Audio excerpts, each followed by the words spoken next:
Hey, what's going on, everybody? My name is Tully, and today I'm going to be teaching you the best microphone filters to use within OBS.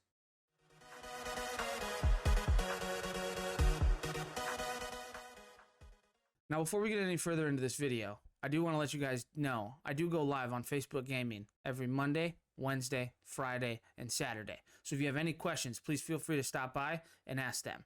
The first thing we're going to want to do when setting up our settings is to be able to hear what the output is. So in OBS, you're going to click on the little cogwheel under your mic. You're going to go to Advanced Audio. You're going to find your mic right here.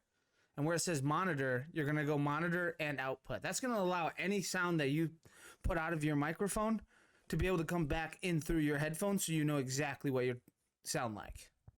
So once we have that set, we're going to go into our first filter. So to get there, you're going to hit the cogwheel again. Go to Filters. The first filter we're going to go over is noise suppression. So there's two different options for noise suppression. You have the SpeedX, which is going to lower your CPU usage, and it's going to be able to allow you to change your suppression level the way you want it.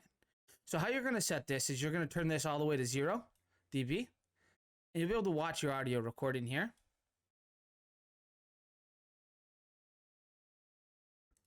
So you can see that I have background noise within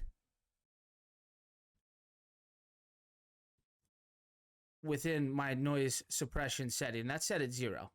So this is just strictly the background noise that is in the room that everyone will be able to hear if I ever stop talking. So how you're going to want to set it is go to 0 dB, not say anything, and scroll this scroller until that bar goes away.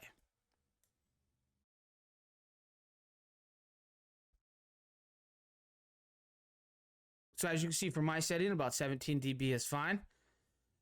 So that's how you're going to set it if you want to run the SpeedX lower CPU usage. The one I use is the RN Noise. It is a higher quality. I found it uses about 2% more CPU usage, but I don't have to set anything and it does it for me.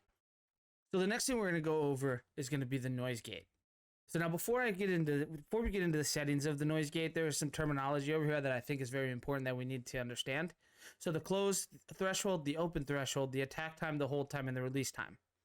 Now your open threshold is the one that you're going to change based off of your sound. Your open threshold is when is that noise gate going to activate. Your close threshold is when is it not going to activate.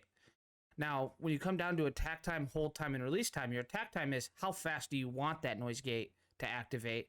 Your hold time is how long do you want that gate to stay held. And your release time is how soft do you want that noise gate to go away. The time it takes from the stop of the noise until the gate's gone completely. Now, the only setting on here that I'm going to change is the open threshold, because that's the only one that really matters. Now, in order to set the open threshold, you're going to take it and you're going to drag it all the way over to 96 dB. That's the farthest we can get to the left. Now, once you're done with that, what I like doing is I like just hitting a key that I use a lot, spacebar, for example, and just keep clicking that the loudest I'm going to click it until I see this bar right here stop moving. So let's go.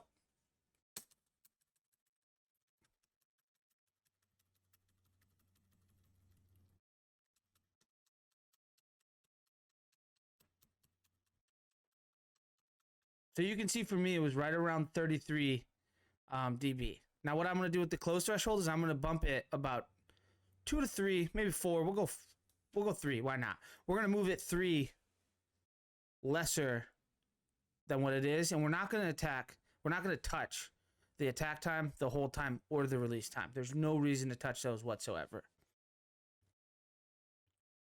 The defaults work just fine, so there's no need to deal with it.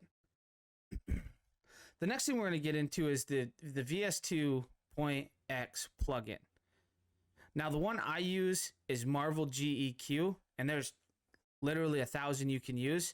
But I like to go into the old Google search, Marvel GEQ, graphic equalizer plugin, 16 band. You're going to download it right there for Windows, right there for Mac. Once it's done downloading, you're going to have a scroll down here. You're going to pick which one you want. Now, when you have this interface open, you're going to get something that looks like this. The only thing I do on it is I go to presets and I go to bright and bassy, and then I activate it and I set it as my default. So now every single time that I load onto this microphone, this is what it's going to sound like. There's a bunch of videos on how to make your equalizer sound the best. I don't know a whole lot about them, so I'm not going to get into too in depth. I just know that this preset works perfect for me, so it's the one I use.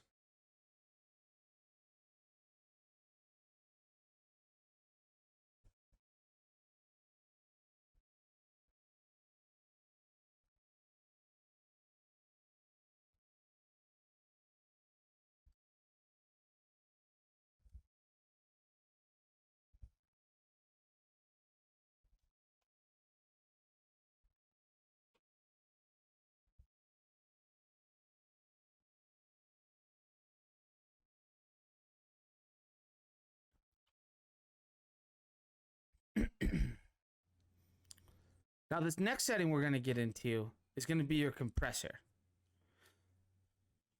So, along with the compressor again, right, you're going to be able to monitor your bar here. What the compressor is going to do is it's going to take your lows and your highs, and it's going to put them pretty much together so that if you're whispering or if you're yelling, you're going to be at one constant sound, generally, within the user's headphones, so you don't blow out their eardrums every time you get a victory royale. So a 4-to-1 ratio is pretty standard. That's a fact. So a 4-to-1 ratio is the set standard for mic compression. Some people tell you 3, some people tell you 5. I just go off 4-to-1 because that's what all the experts say. Your threshold is once again when it's going to pick up. So the way you're going to set your threshold is you're going to go all the way to 0, and you can see that I'm peaking when I talk over here. And then what I'm going to do is I'm just going to get really excited and yell all the way until I get down to where I want it to be, which is somewhere right around this -15 to -20, touching the, not peaking to red, but going right in the middle of the yellow. Your attack time, I just set it as low as you can because I want this compressor to kick in the moment it hears something. The release is going to be about 16 milliseconds. You can go 15, you can go 10, you can go 20. It's kind of all personal preference. I don't really notice a difference on that. I just go to 16, mainly because I couldn't get it to 15. So I just leave it at that. Your output gain is going to be a boost. So once you compress your audio down and you set your threshold to where it won't go anymore, your microphone's going to sound quieter. So sometimes you're going to have to boost your output gain so that way you can get this to sit where you want. Now, if I go all the way, you can see I'm spiking just by talking in a normal tone. So I don't need to boost it 20 dBs, right? So I'm only going to boost it until I get it to where I want. So if I did 0 boost on this, it's probably pretty close to where I want it. Anyways, you can see I'm right here. I'm right at 15. I'm right where I want to be. I spike up to about, maybe -12 occasionally, but generally I want to keep it in between the -20 and -15, and that's exactly what I'm doing. The next setting we're going to get into is a limiter. Now, a limiter is really important because if you ever loaded Apex Legends and how loud that first intro scene is with the explosion and it says respawn and you feel like you're going to blow out your eardrums, you don't want to do that to your viewers. So the easiest way we're going to fix that is by adding the limiter.